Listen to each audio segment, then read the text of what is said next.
After convoys, protests, and more than a week of a stalemate, hopes for a compromise were dashed once again today in Salem. The Oregon legislative session is now over. Yeah, the announcement comes after a 9-day walkout by the Republican Party. Now, Democratic leaders are saying they need to call an emergency meeting and start planning for a special session to try to catch up on the backlog of bills.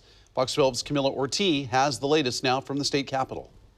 2020 regular session is functionally over. 5 weeks, 3 bills.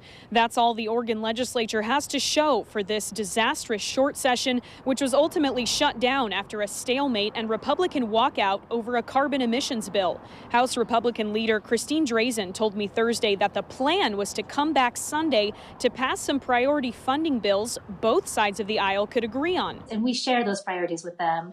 And we look forward to working with them on Sunday to get those passed. Democrats reeled, calling this cherry picking. They've been gone for these last 7 or 8 days, and now we're going to come back at the end of the session and say, hey, these are the bills that we're going to pass.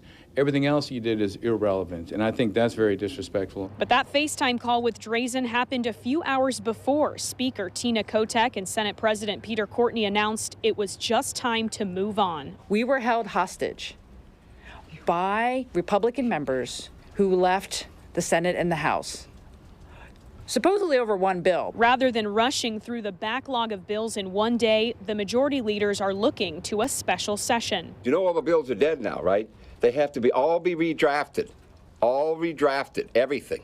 And that's all, they've killed them, they've all died. Courtney and Kotek saying they're afraid walkouts will become the new norm and called this a constitutional crisis. This needs to be fixed before the next general session. Reporting in Salem, Camilla Ortiz, Fox 12 Oregon.